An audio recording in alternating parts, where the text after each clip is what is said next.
Assalamualaikum warahmatullahi wabarakatuh.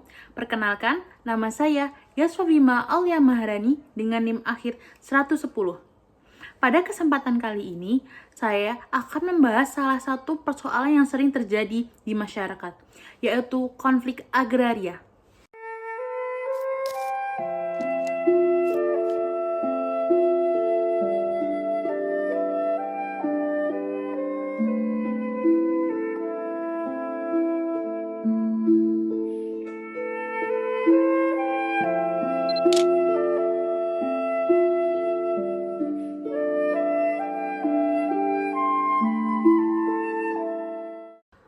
Konflik agraria adalah sengketa atau pertentangan yang terjadi antara individu dengan individu atau individu dengan kelompok.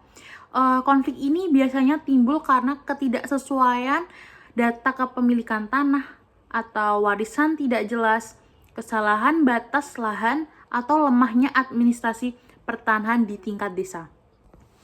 Konflik agraria tidak hanya menimbulkan kerugian secara materi, tetapi juga dapat menimbulkan hubungan antar masyarakat tidak harmonis. Oleh karena itu, penyelesaian konflik agraria sangat penting dilakukan melalui mediasi antar warga atau dengan yang bersangkutan, dan dengan cara pengukuran tanah secara resmi oleh pihak yang berwenang. Nah, untuk memahami bagaimana konflik ini bisa terjadi di lapangan dan bagaimana cara penyelesaiannya, kali ini saya akan mewawancarai salah satu warga yang pernah mengalami langsung kasus konflik batas tanah di area persawahan. Nah, di video kali ini saya akan mewawancarai. Yang kedua, saya bertanya kepada warganya bagaimana solusi, terus harapan ke depannya, terus saran dan masukannya. Selamat menyaksikan. Assalamualaikum warahmatullahi wabarakatuh. Perkenalkan, nama saya Yaswa Bima Aulia Maharani dengan NIM akhir 110. Di sini saya akan mewawancarai ibu yang memiliki konflik agraria, yaitu sengketa tanah batas tanah yang tidak sesuai dengan sertifikat. Selamat sore, Ibu. Ya, sore. Ibu bisa perkenalkan namanya dan alamatnya? Dengan Ibu Narti di Desa Gino. Ibu bisa ceritakan latar belakang masalah ini? Awalnya dulu 2022 ketika saya dan tetangga saya mulai memperluas garapan sawah, kami sama-sama mewarisi tanah dari orang tua. Tapi batasnya itu masih dibatas kayak batu gitu. Nah, seiring waktu tanahnya itu longsor. Dan waktu saya tanam padi, Kim merasa sudah masuk ke lahannya gitu loh. Sekitar 2 meteran dari situ mulailah salah paham. Berarti ini masalahnya tentang pembatasan yang tidak sesuai di sawahnya Ibu, tidak sesuai gitu. Betul, dulu nggak ada kayak patok resmi gitu loh, patok cuman resmi. surat ukur dari desa, jadi cuma berdasarkan ingatan orang tua. Oh, jadi gitu. Lalu bagaimana Ibu penyelesaiannya dari konflik Ibu yang alami itu? Kami sempat berselisih paham, lalu kita datang ke kantor desa, lalu kita saling musyawarah di sana. Pak Kepala Desa memanggil kami ke balai desa, lalu dan para tokoh masyarakat untuk menjadi saksi dan petugas BPN. Dan ya setelah itu kita saling mengukur ulang gitu loh, mengukur ulang dan menggunakan dan tanah menggunakan peta dan GPS. Oh, gitu ya Ibu. Berarti kayak perangkat desa itu ikut membantu dalam penyelesaian Ibu gitu. Iya, dan memanggil yang itu tanah BPN itu loh. Oh iya, dari sananya Iya. ikut ngukur bagaimana Iya. ini luasnya gitu, Iya. yang sesuai dengan. Iya, biar nggak salah paham lagi gitu. Supaya kan patokannya kan nggak batu sama, jadi kan setelah diukur benar-benar Pak Joko dan saya tuh udah saling tahu kalau oh ini tuh patokannya ini segini lahan saya, ini lahan Pak Joko gitu. Jadinya udah setelah diukur dan Pak Kepala Desa dan beserta pamongnya dan tetangga sekitar di sawah kita udah tahu dan itu udah jelas gitu.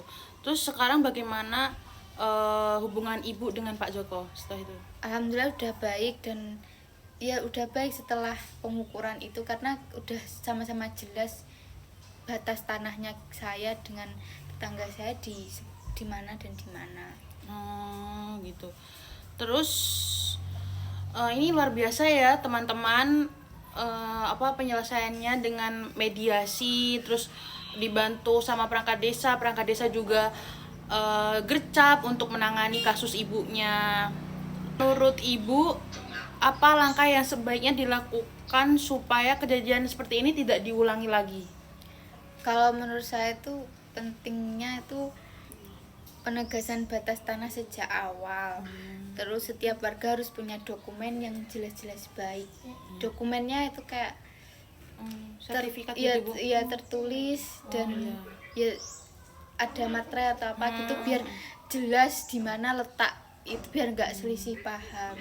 Berarti bukan secara omongan, jadi harus bentuk dokumen biar jelas gitu ya Bu? Ya selain dokumen harus ada kayak perjanjian tulis gitu loh. Kalau ini tanah berapa meter dan berapa meter ini punya siapa gitu. Baik, terima kasih Ibu telah meluangkan waktunya buat saya. Semoga kedepannya tidak ada perselisihan Ibu dengan Bapak Joko. Iya. Kaitannya dengan konflik agraria sengketa tanah tadi, kaitannya dengan Undang-Undang Pokok Agraria Nomor 5 Tahun 1960. Nah, ini terdapat pada pasal 19 Undang-Undang Pokok Agraria.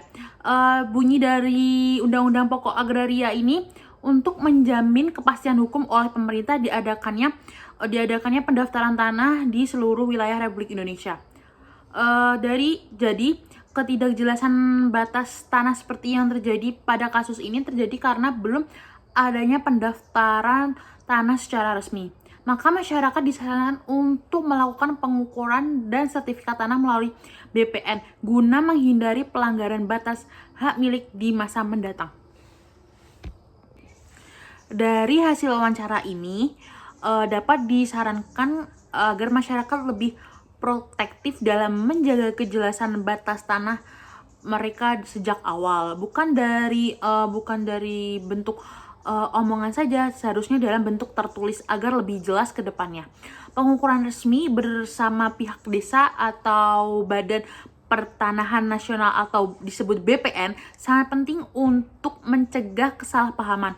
Pemerintah desa juga perlu meningkatkan sosialisasi tentang pentingnya administrasi pertanahan yang tertib, seperti sertifikat atau surat ukur yang sah. Selain itu, setiap perbedaan atau perselisihan sebaiknya diselesaikan secara musyawarah di tingkat desa terlebih dahulu agar tidak berkembang menjadi konflik yang lebih besar. Kesimpulannya, konflik agraria seperti yang terjadi antara Ibu Narti dan Bapak Joko umumnya berakar pada ketidakjelasan batas tanah warisan. Namun, melalui komunikasi yang baik, mediasi desa, mediasi antar Bapak Joko dan Ibu Narti, dan bantuan teknis dari BPN, permasalahan ini tersebut dapat diselesaikan secara damai. Dari kisah ini, kita belajar bahwa penyelesaian konflik tidak selalu harus melalui jalur hukum. Musyawarah dan kerjasama antar warga merupakan kunci untuk menjaga keharmonisan dan keadilan di masyarakat. Demikianlah hasil wawancara yang mengenai konflik batas tanah di persawahan di Desa Gino.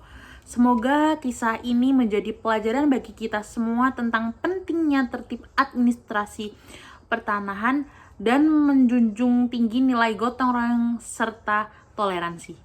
Dengan komunikasi yang baik dan niat yang saling memahami, setiap konflik dapat diubah menjadi kesempatan mempererat persaudaraan. Terima kasih yang telah menyimak video ini. Sampai jumpa di kesempatan berikutnya. Bye-bye.